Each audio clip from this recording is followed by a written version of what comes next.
The thermostat in the house read 69 degrees, but the space between us at the dinner table felt frozen solid.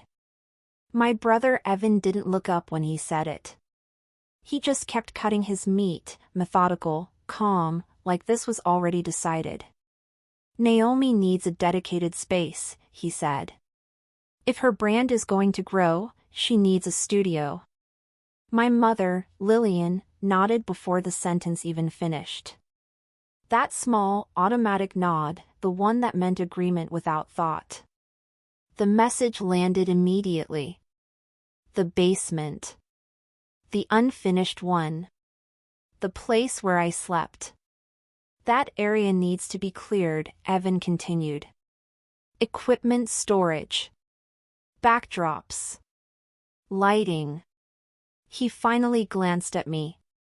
You'll need to move out by January 1st. Not a request. Not a discussion. An eviction notice delivered between bites of glazed ham. No one waited for my response. Naomi smiled faintly, already planning camera angles. My mother reached for the rolls like nothing had happened. I stood quietly, chair legs scraping softly against tile, and walked away from the table.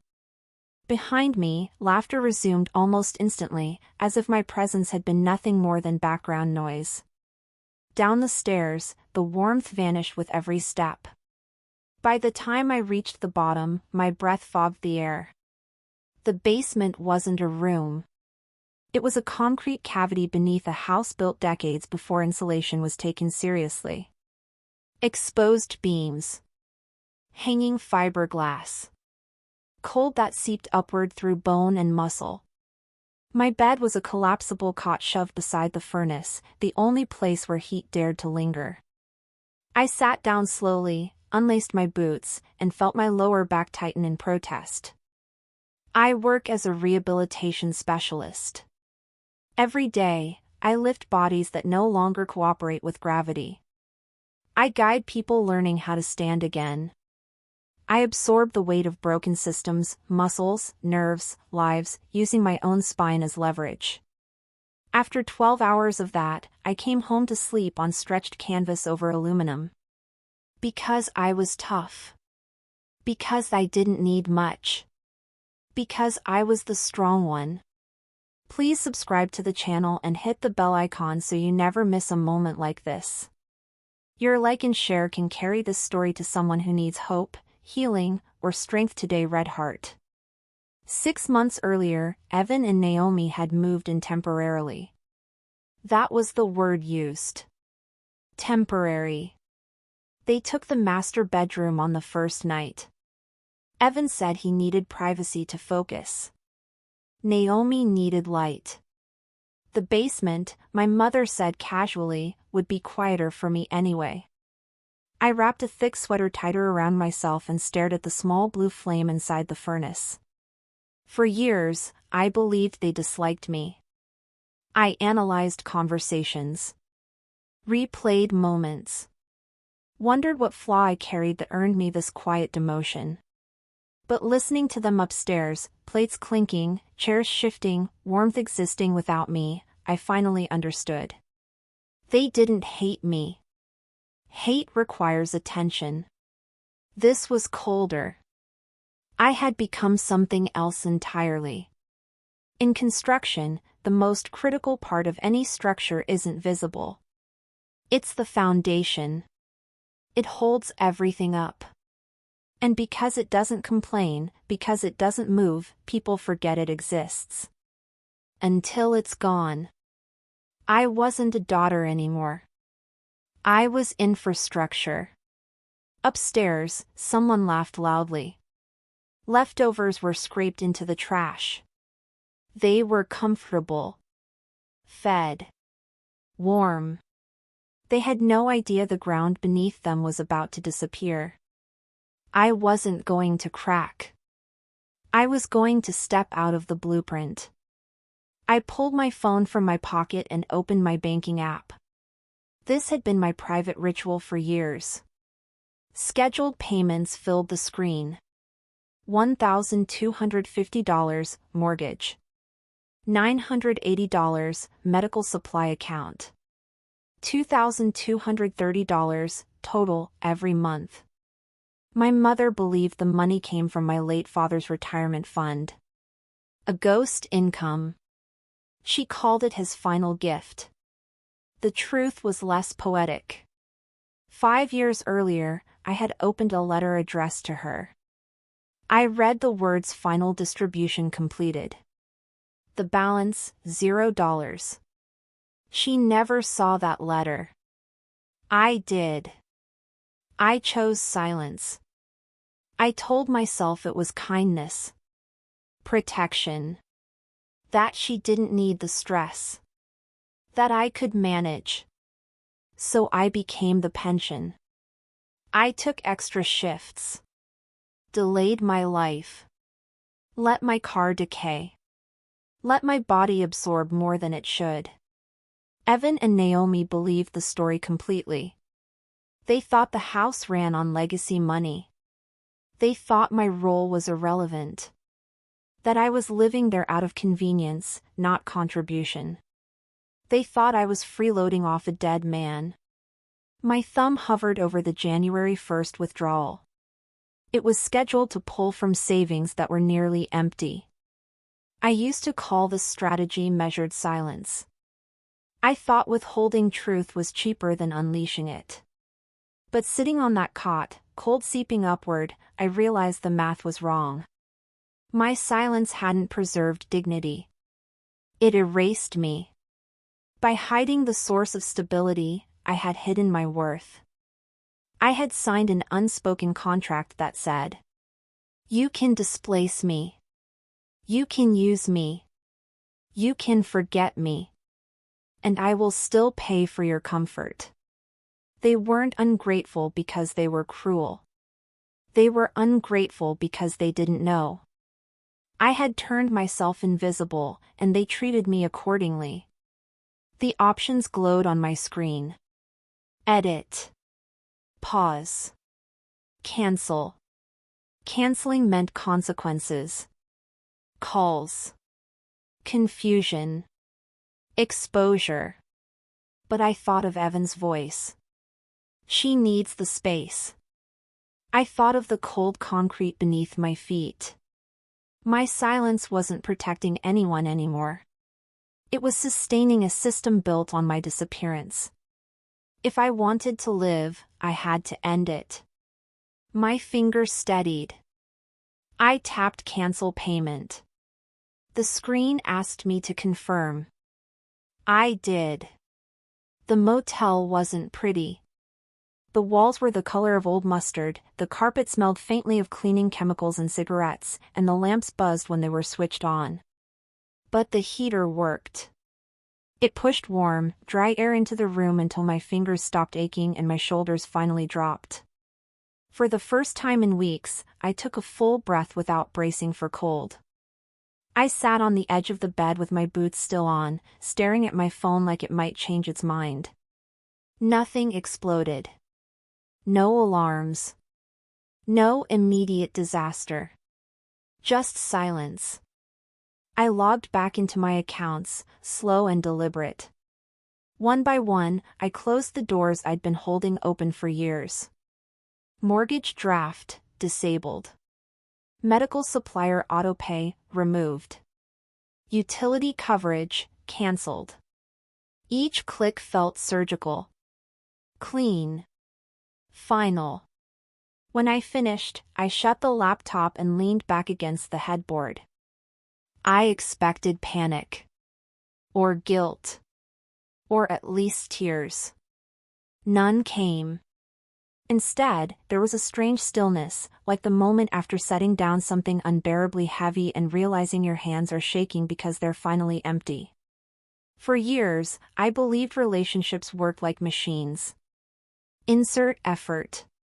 Insert sacrifice. Insert silence. Eventually, something valuable would come out: appreciation, respect, maybe even love. I kept feeding the machine. Coins made of overtime hours. Coins made of discomfort. Coins made of pretending I didn't matter. But lying there in that motel room, I understood the truth.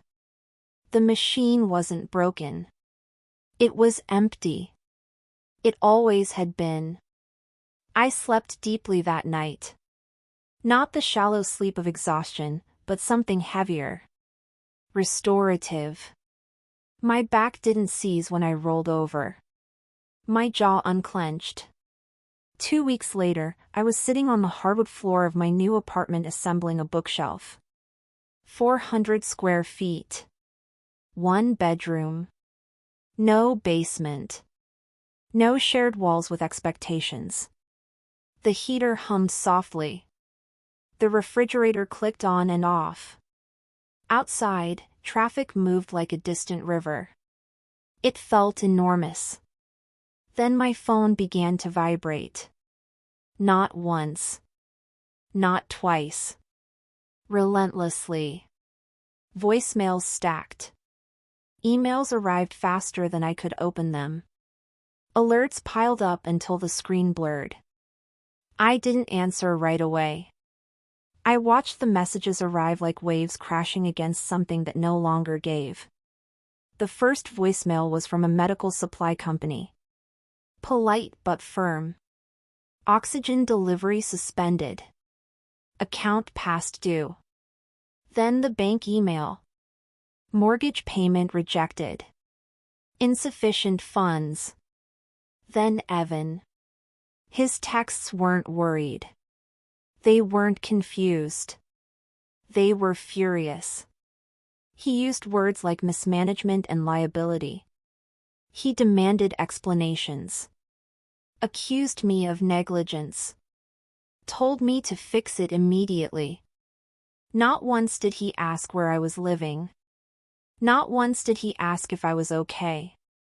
Then came the threat. If this isn't resolved today, I'm contacting the authorities. This is elder financial abuse.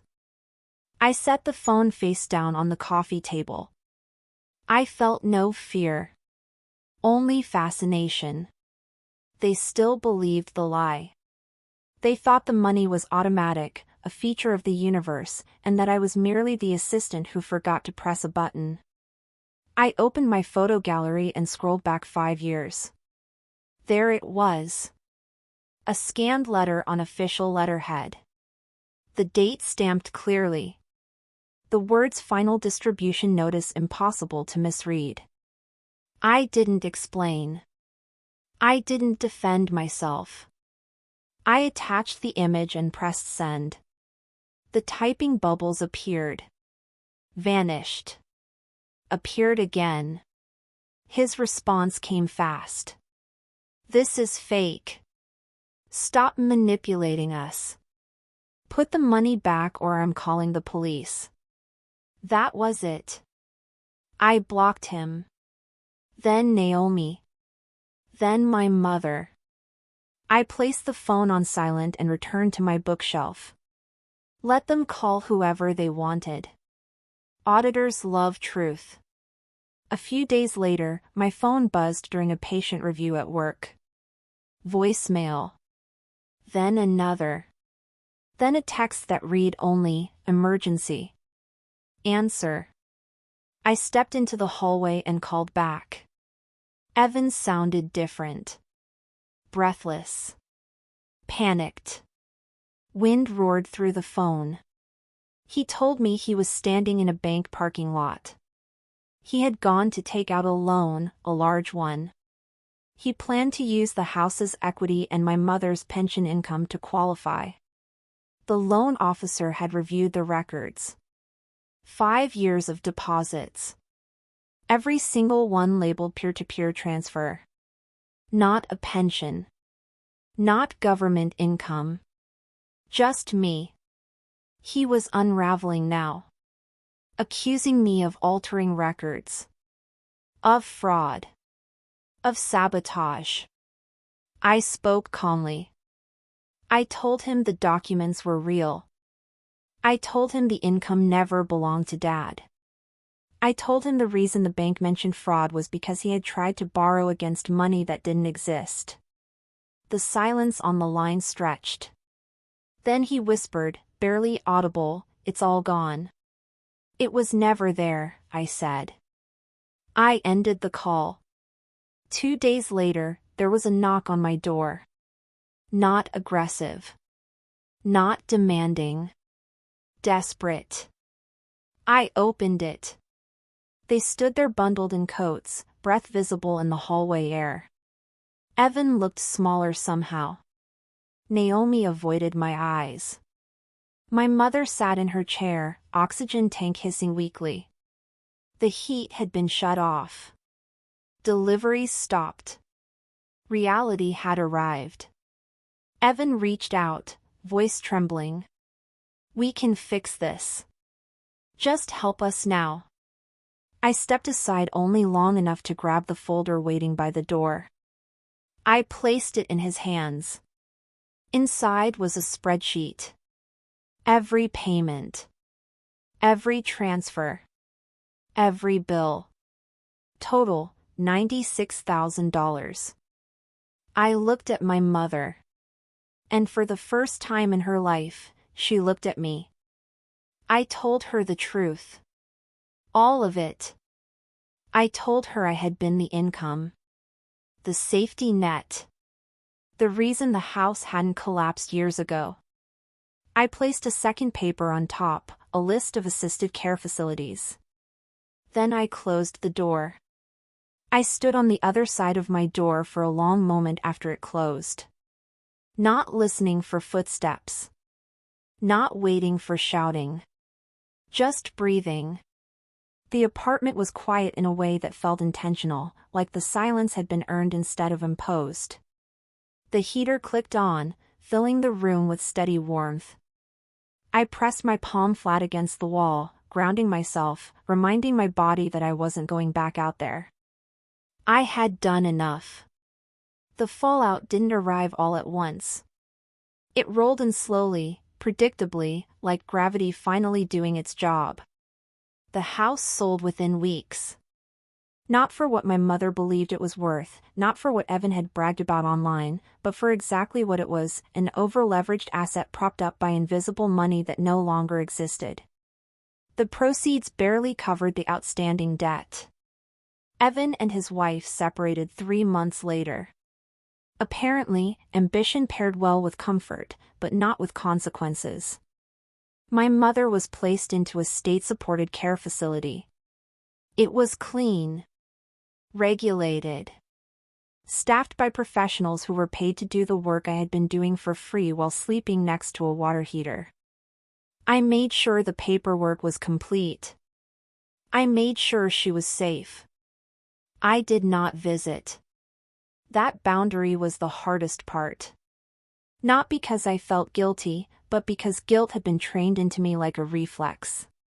For years, I had mistaken endurance for love, obedience for loyalty, sacrifice for worth. I had believed that if I just held on long enough, someone would eventually notice. They noticed when the money stopped. Not when I froze. Not when my back gave out. Not when I disappeared into a basement no one bothered to ask about. Only when the system collapsed. I learned something important in that aftermath. People who benefit from your silence will call you cruel the moment you start speaking. Evan sent one last message through a mutual acquaintance. He said I'd ruined the family.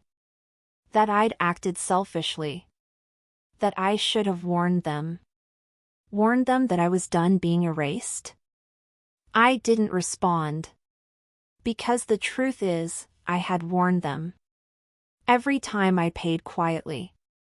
Every time I slept uncomfortably. Every time I accepted being less so they could feel like more. They just didn't think consequences applied to them. Life moved on in small, steady ways. I bought an espresso machine I'd wanted for years, nothing extravagant by anyone else's standards, but a luxury I had denied myself because my money had always been spoken for. The first time it hummed to life on my counter, I laughed out loud. Not because of caffeine. Because it was mine. I stopped bracing when my phone buzzed. I slept without clenching my jaw.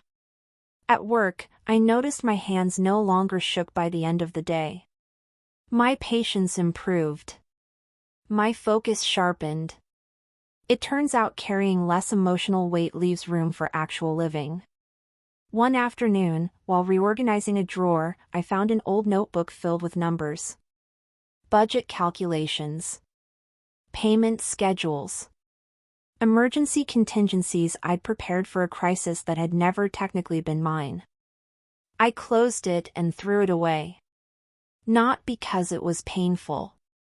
Because I didn't need proof anymore. I had spent years believing that being necessary was the same as being valued. That if I removed myself, everything would fall apart, and that would somehow make me the villain. But the truth was simpler. I wasn't holding the family together. I was holding them up. And when I stepped aside, the structure collapsed under the weight of its own dishonesty. That wasn't cruelty. That was physics. I used to think strength meant absorbing damage without complaint. Now I understand that real strength is knowing when to stop volunteering as the shock absorber for other people's lives. My family still tells a different version of the story. One where I'm ungrateful. Cold. Calculated. I let them have it. Stories are cheap. Receipts are not. On quiet evenings, I sit on my couch with my coffee and listen to the building settle. The sound reminds me that this place stands because it's built on something real. No illusions. No hidden beams quietly cracking under pressure. Just walls that belong to me. Heat I control. Silence that doesn't hurt. If you've ever been the reliable one, the quiet one, the person everyone leans on without asking how much weight you're carrying, hear this clearly. You are not obligated to destroy yourself to maintain someone else's comfort. You are allowed to step out of roles that were assigned without your consent. And you don't owe explanations to people who only notice your absence when the benefits disappear. Walking away doesn't mean you failed. Sometimes, it means you finally stopped lying to yourself. If this story resonated with you, or if you've ever felt invisible while holding everything together, you're not alone. Share where you're listening from. Your story matters too. And remember, warmth isn't selfish. It's survival.